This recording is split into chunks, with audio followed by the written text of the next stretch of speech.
আমার দাদারা ভাইয়ারা একটা ভিডিও বানাইতেছি আজকে। এই যে দেখুন কুমড়া পাতা, এই যে কুমড়া পাতাটা যে এই কুমড়া পাতা দেহেরা পুলি বানাই আর কি। এই কুমড়ার আগডুগাটা লগে যে পাতা দিতে হয় এই পাতা দিয়ে প্রথমে উড়াইবেন। পাতাটি উড়াইয়া এরকমভাবে সিদ্ধ হইবেন। সিদ্ধ হইরে হেরিয়া পানির মধ্যে আর কি, গরম পানির মধ্যে সিদ্ধ করে হেরিয়া ওরা পাতাটিরে এরকমভাবে একটার উপরে একটা মানে থইবেন আর কি। এরকম 3-4টা পাতা দেয় হেরিয়া পরে এটা থইবেন। তোর পরে পরে এই পাতাটার মধ্যে এরকম এই যে মশলাটি যে দেখছেন এই মশলাটি আগে এরমে বানাই লাগবো। অল্প চাপা দিছি, রসুন দিছি, পেঁয়াজ দিছি, তারপরে মরিচের গুঁড়া, হলদির গুঁড়া, হজের গুঁড়া, এটি তেলের মধ্যে ভাজিয়ে লইছি।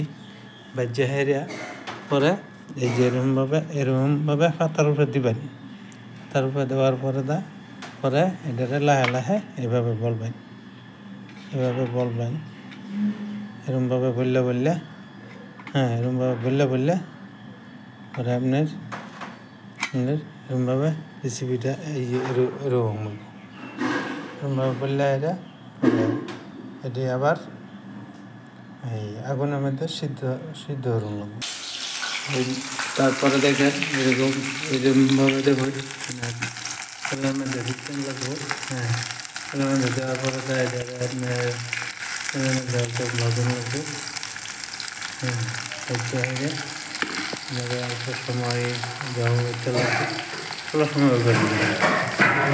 রংটা অল্প করা হয়, দাদা অল্প করা হয় মানে অল্প স্বাদ লাগবে আর কি। কিছু লাগবে উল্লে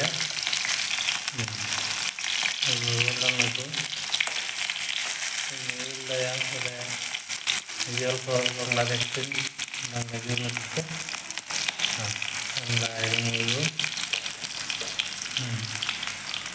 আগুনটা মানে অল্প বেশি গেলে একটু কমাই দেবেন। একটু কমাই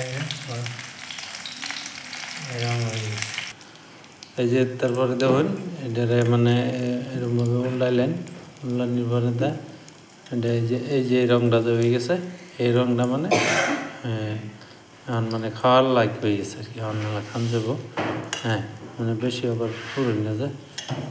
এইভাবে মানে অল্প নাড়াই দিবেন। এই রেসিপিটা আমার সম্পূর্ণ হয়ে গেছে। এখন এই ভিডিওর থেকে আপনারা শিক্ষা লইয়া খেলে একদম সুয়াদ বিরাট স্বাদ লাগে।